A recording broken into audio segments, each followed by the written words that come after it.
And I'm thrilled to introduce now Ian Silk, Chief Executive Officer of AustralianSuper, who's here to talk to us today. His comments have already been written up in the Australian Financial Review and have created quite a deal of interest. So a thought leader with us this morning. Please welcome Ian.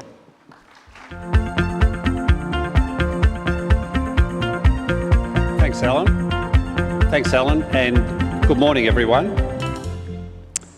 At the outset, I want to thank AIST and all of you for giving me the opportunity to present the opening keynote session at CMSF 2019.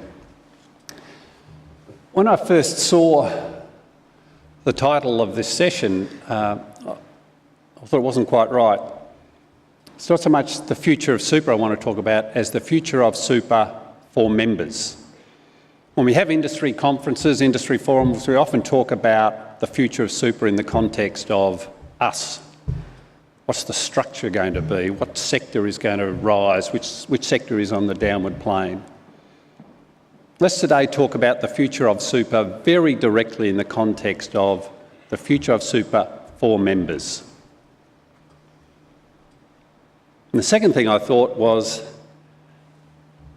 the future of super for members is going to be harder in the future than it has been in the past. And that means for all of us and all of our colleagues that aren't here and the rest of the super industry, it's going to be more challenging to deliver for members than we've had it in the last decade or so. And so that's going to require a different and bolder mindset, even more than in the past, that is rooted in a single-minded determination to focus on the best interests of members. In the superannuation industry, we talk a lot about acting in the best interests of members, but we need to make sure that our actions match our words. It's very easy to mouth platitudes about acting in the best interests of members, but we should all hold that as a standard that we're happy to have each of our decisions, each of our actions tested against. So before looking to the future, what of the present? Eva's touched on a bit of this. 2018 was a convulsing year for the superannuation industry. The combination of the Royal Commission proceedings, the final report of the Productivity Commission and the May budget changes were a combination of factors that were an enormous wake-up call to the industry and are set to reshape how we serve the members of our funds. I think the Productivity Commission's report was a very impressive, comprehensive analysis of the industry. Some of its recommendations were arguable, but the factual base of material there provides unarguable evidence for a few propositions, particularly about investment performance. And about investment performance, the Productivity Commission said three really important things, the most important of which was that most Australian superannuation members are in strong performing funds. Now, there were some headlines after the report was released to the effect that the industry was in upheaval, needed to be turned on its head. That principal finding showed that that wasn't the case. The second finding was, notwithstanding the first, there's a significant minority of fund members in poor performing or underperforming funds, and that is a problem. And thirdly, in terms of investment performance, that industry funds on average outperform retail funds, and massively so, by nearly 2% per annum, according to the Productivity Commission. So hopefully that's put to bed any argument about the performance issues between the two sectors. The Royal Commission highlighted poor practices across the financial services sector, including in our own superannuation sector. Some were illegal, some were improper, and many failed the new test that many of us didn't consciously think about, but I'm sure all of us are thinking about now, and that is, meeting community expectations. You'll have seen that the Royal Commissioner gave some prominence in his report to what he called 6 behavioural norms that he exhorted all of us to exhibit in our work in the industry. The first was obey the law. Do not mislead or deceive. Act fairly. Provide services that are fit for purpose. Deliver services with reasonable skill and care. My favourite was the 6th one, not only because of the beautiful construction, but because it is the essence of our sector of the super industry. When acting for another, act in the best interests of the other. It's a measure of how egregious and how widespread practices in the financial services sector and some in our own sector, the superannuation sector, have been that an ex-High Court judge writing a 1,000-page report as a Royal Commissioner thought it necessary to remind us to obey the law and act fairly. They're the sort of behaviours that most of us had drilled into us by our parents sitting around the kitchen table when we were children. The Royal Commission reminded us that obeying the law is the first rule, but behaving in a way that is consistent with community expectations is critical too. His questioning of the can you, should you line had plenty of witnesses squirming and plenty of people, I dare say, around Australia thankful for the fact that they weren't being held to account for their actions. One important point of reflection about the Royal Commission: the fact that industry funds emerged largely uncriticised from the Royal Commission process, and certainly in better shape than the retail sector, is no cause for triumphalism. That the profit for sector member was not found to have committed widespread misconduct or behaved in a way that failed to meet community expectations should be the minimum standard for these funds. There's no basis for complacency or hubris whatsoever. The retail sector may regroup. They may become strong performers for their customers, though their business model makes that a challenging prospect for them, and any number of new models might emerge. Our challenge is more fundamental. It's not just to be better than the retail sector in delivering for members, it's to be the best we can be for existing members and the many that are currently choosing to move to our funds. Rather than pointing over there and saying that we're superior to this or that sector of the industry, the only focus of the profit for member sector should be to be exemplary in organisational performance and being the very best we can for members. And the federal budget changes, in particular those relating to the transfer of small inactive accounts to the ATO and the fee cap on small accounts, will reset the economics of a lot of funds. It will be a jolt to the financial underpinnings of a number of trustees and funds. So in addition to those 3 changes, 2018 also saw a significant market correction after a decade of largely strong investment returns. The investment outlook for the next decade looks to be more challenging than that of the last decade. We've all made good returns for members in a relatively benign investment environment. How good are we going to be at making money for members, or at least not losing much, in the more challenging investment environment in the decade ahead? The effect of each of these new factors means a more challenging environment in the future, which will be compounded by a reduction in the positive tailwinds that have boosted the performance of many profit for member funds. Aside from largely benign investment markets, many competitors haven't been as focused on their customers as they should have been. The award-based distribution system facilitated scale growth at low cost, which we've been able to use to benefit members. There have been few new entrants to the industry. There have been little in the way of new business models in the industry. And more generally, we have been the hunters as opposed to the hunted, which we are now. Those tailwinds, combined with strong capability and commitment to member outcomes in most profit for member funds, has delivered well for members. But as I said, the future will be harder. The industry fund sector is now larger than the retail sector, and that gap is growing.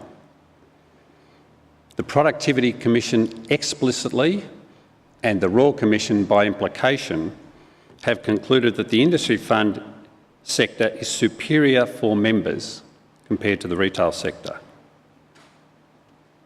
What does this newfound mantle of industry leadership mean?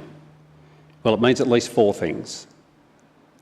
Member and community expectations will be higher. The political focus will be more intense. Regulators are going to be more aggressive, and media scrutiny will be sharper. And all of this in the context of a more challenging investment environment. But we shouldn't complain about that greater scrutiny. When it's applied in good faith, we should accept that it comes with the responsibility of looking after the retirement savings of millions of Australians and of becoming an increasingly more important source of capital in the domestic economy. We also still need to address legacy issues, such as ensuring the system works as well for women as it does for men, and that it works for others who don't receive their fair share of benefits from the system. So what do we need to do to make the future better for members in this more challenging environment? The enormous amount of research that all of the funds here do for members keeps coming back to the 4 main issues that members repeatedly say they want from their super funds. Strong long-term investment performance, low fees, a fund they can trust with a strong brand and reputation, and good, high-quality member services. We need to ensure that we're focused on delivering each of these. Do we have sufficient resources, the right skill mix, the ability to invest in capabilities to plan and act for the future? And do we have a mindset that is about acting in the interests of the other, the member? We have collectively, I'm not sure there's a single exception to this, have acted in ways in the past that will not cut it in the future. Let me pose 5 questions to highlight that whilst on average we've delivered for members, we can and need to push harder. If your fund's member numbers have been declining or your cash flow has been dropping off, have you really considered whether your fund's members are best served by the status quo continuing? If your fund's investment performance has been below, say, median on a consistent basis, have you really considered whether your fund's members are best served by the status quo continuing?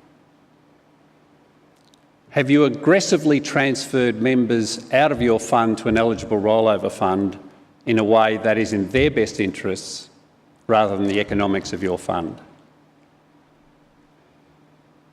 Have you instructed your financial advisors, when they decide one of your members is better off in another fund, to tell the member that and to actively facilitate their transfer to that other fund?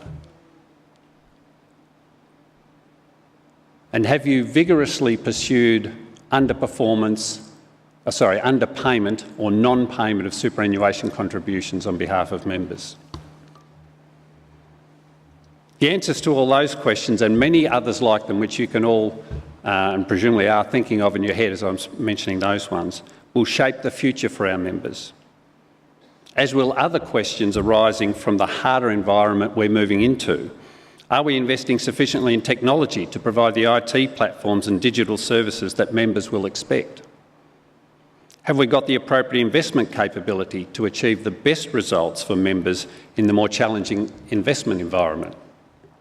Are we capable of providing the new services and products, including pension products, that members will expect and need?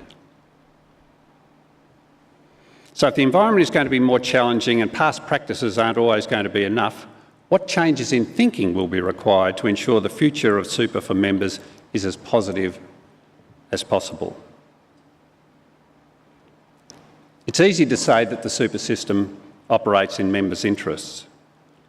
All profit for member funds here would say that that approach is innate to the way they operate, innate to their culture, and determines the general operating model of their fund.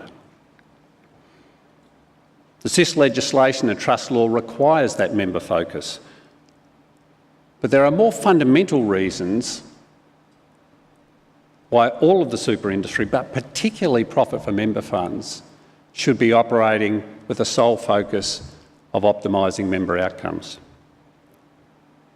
The higher obligations are conferred on us by the Parliament, which established a superannuation system that firstly outsourced to us the implementation of public policy, that made the system compulsory and conferred very significant tax benefits on the system and ultimately on members. That's a set of obligations that doesn't exist in any industry I can think of other than this one, which means we've got an obligation to run the system in the public interest and ultimately in members' interests.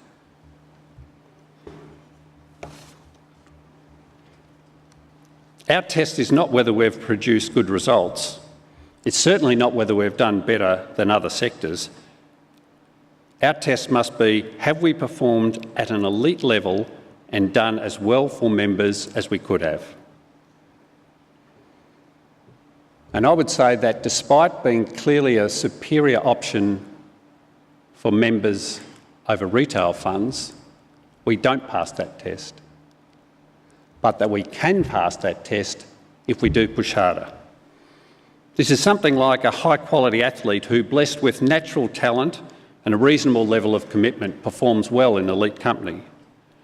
But when challenged to commit to a ruthless single-mindedness about their approach, they find they can elevate their performance to an elite level in a way they'd not previously considered. Take Lauren Jackson. Some of you may know Lauren Jackson is the best basketballer this nation has produced. She had great genes, like some of the tailwinds that this sector's had. She had two very tall parents, both of whom represented Australia at basketball. Lauren herself was a very tall junior and an outstanding junior basketballer. However, she faced a couple of key forks in the road in her career. And at the relatively young age of 20, she chose to leave Australia, where she was an emerging star, and to join the best women's basketball competition in the world, the WNBA in the United States. She made a very conscious and deliberate decision to reach for the stars, to push herself to achieve her maximum potential. She went on to be the greatest basketballer this nation's ever produced, as I said, and for a considerable period of time, the best women's basketballer in the world. The profit from member sector is a bit like Lauren before she single-mindedly committed herself to be the very best she could be. We've had the natural advantages and tailwinds that I spoke of a moment ago, and we've achieved the equivalence of her initial strong but not exceptional efforts. But how many of us have been like the elite athlete at the fork in the road and said we are going to do everything that we can to drive the best outcomes for members? No half measures, no compromises, no factor trumping members' interests. acting in members' interests, even when to do so is against our own organisation's interests or even our own personal interests. What will each of us do differently at our fund to take our WNBA decision, to take our fund from its present position to being an elite performer? If we're to make this leap from very good to genuinely elite, we will need to operate differently. This is a very conservative industry. What is the new thinking that is shaking up the industry? What are the new ways of working that are transforming how the industry operates?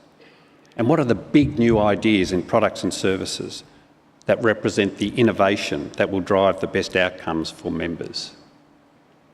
How do we lead instead of react? And finally, I want to leave you with 8 thoughts on what the super industry of the future should look like if it's performing optimally for members. Firstly, and most crucially, there should not be any consistently underperforming funds.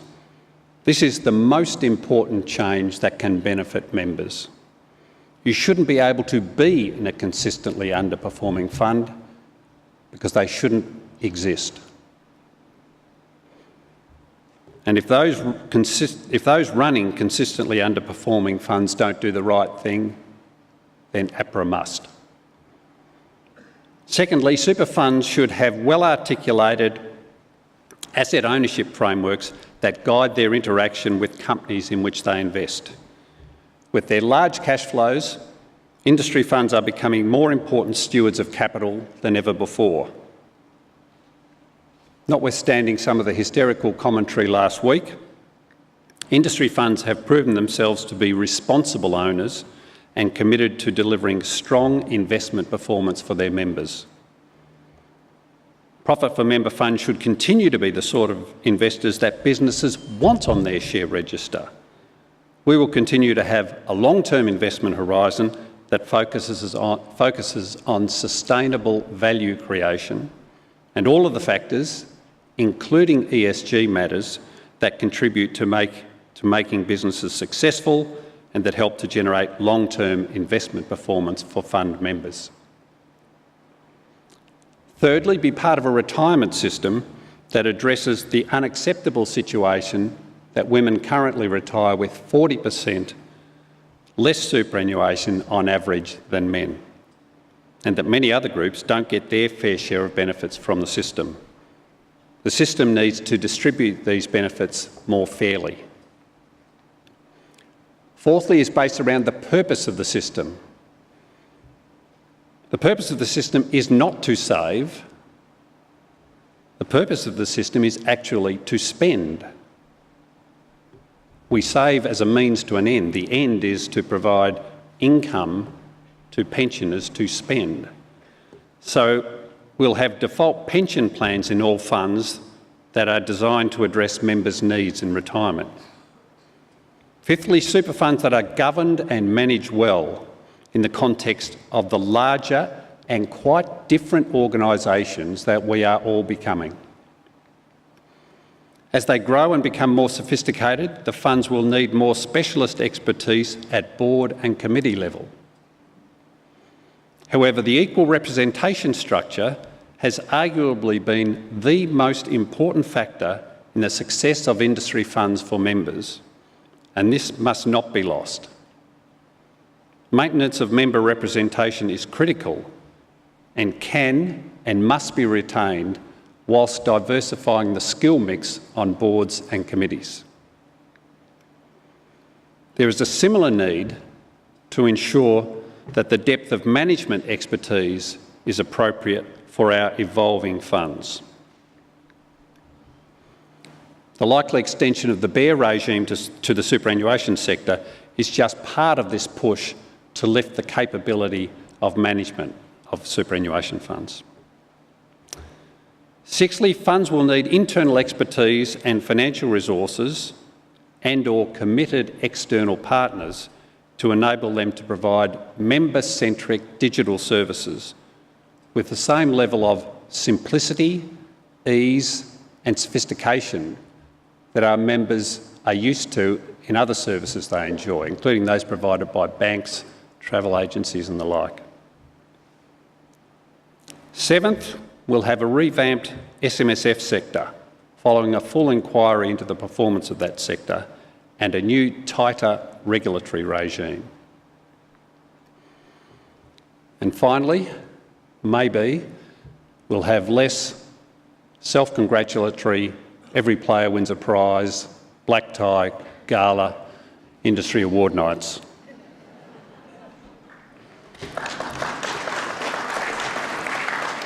So, to the future of the super industry for members, that future will be harder to deliver than in the past, more competitive and a more challenging investment environment, and with even greater scrutiny on our performance.